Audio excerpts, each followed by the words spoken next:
NDA के राष्ट्रपति पद के उम्मीदवार रामनाथ कोविंद हाल फिलहाल की सियासत का सबसे बड़ा सरप्राइज बनकर उभरे हैं।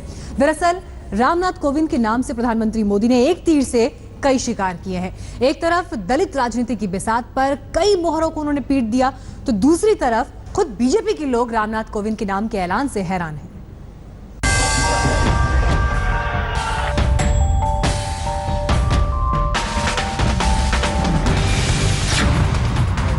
आडवाणी, मुरली मनोहर जोशी, मोहन भागवत, स्वामीनाथन, सुषमा स्वराज, ई श्रीधरन, द्रौपदी मुर्मू। सारी अटकलबाजी धरी की धरी रह गई और बाजी मार ले गए रामनाथ कोविंद। पहली पसंद जो है वो मोहन जी की है। लाल कृष्ण आडवाणी सबसे ज्यादा सिर्फ बुजुर्ग ही नहीं, राष्ट्र के प्रति समर्पित भावना से उन्होंने काम किया है। मैं मानता हूँ पूरे देश के लिए, किसानों के लिए स्वामीनाथन जी का नाम मैंने आगे किया है।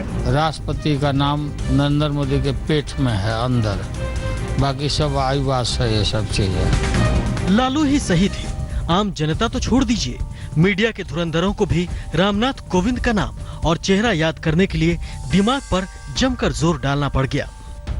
राष्ट्रपति पद के चुनाव में एनडीए के प्रत्याशी के रूप में आज श्री रामनाथ कोविंद गवर्नर बिहार का नाम तय किया गया है।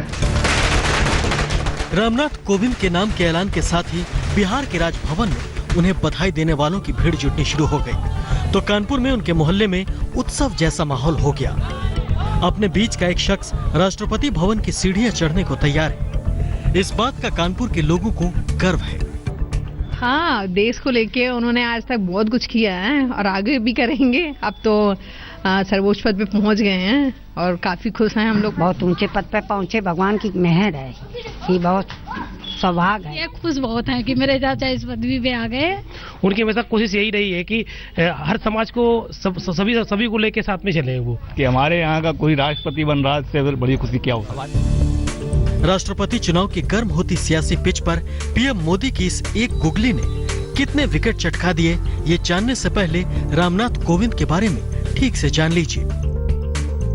71 साल के रामनाथ कोविंद उत्तर प्रदेश के कानपुर देहात जिले के मूल निवासी हैं। रामनाथ सिविल सेवा के लिए भी चुने गए थे, लेकिन वकालत और राजनीति में वो आगे बढ़े। करीब 20 साल तक दिल्ली हाईकोर्ट और सुप्रीम कोर्ट में उन्होंने वकालत की।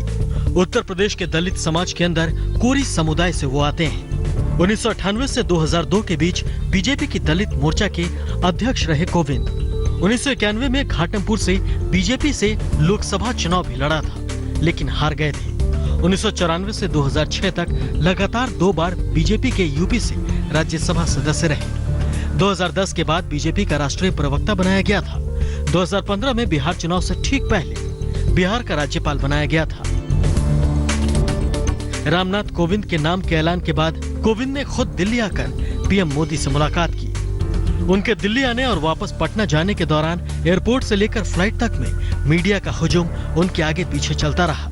कोविंद ने ज्यादा बातचीत तो नहीं की, लेकिन इतना जरूर कहा कि उन्हें सभी के समर्थन की उम्मीद है।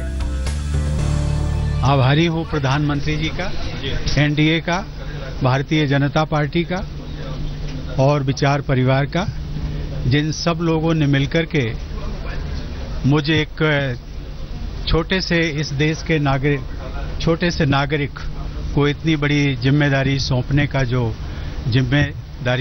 का निर्णय लिया, मेरे में जो विश्वास व्यक्त किया। तो देख सकते हैं रामनाथ कोविंद इस वक्त निकल रहे हैं, फ्लाइट से बाहर निकल रहे हैं और उन्होंने उम्मीद जताई है कि उन्हें सभी दल जो हैं वो सपोर्ट करेंगे इसके लिए।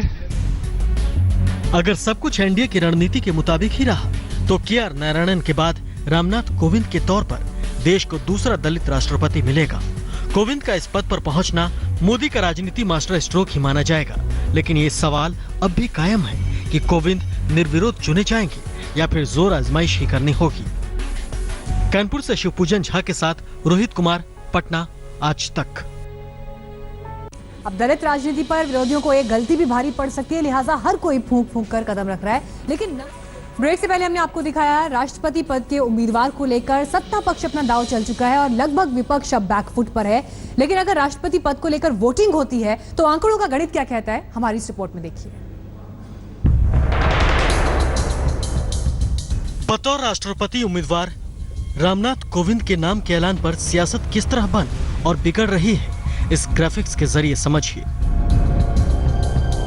दो बार अपनी तरफ से नाम आगे बढ़ा चुकी शिवसेना के मिजाज देखते हुए संभावना है कि वो एनडीए कुनबे से अलग राह चले। दूसरी ओर विपक्ष में टूट फूट के भी पूरे आसार बन रहे हैं। के चंद्रशेखर राव की अगुवाई वाली टीआरएस पहले ही समर्थन का ऐलान कर चुकी है। नीतीश मन की बात ही जता चुके हैं, तो माया भी दलित के नाम पर हामी भरने की कगार पर है। यानी कि अगर विपक्ष ने चुनाव के लिए ठान ही लिया तो फिर एक एक वोट कीमती होने की नौबत भी आ सकती है। चुनाव की सूरत में किसका पलड़ा भारी होगा, ये भी समझिए।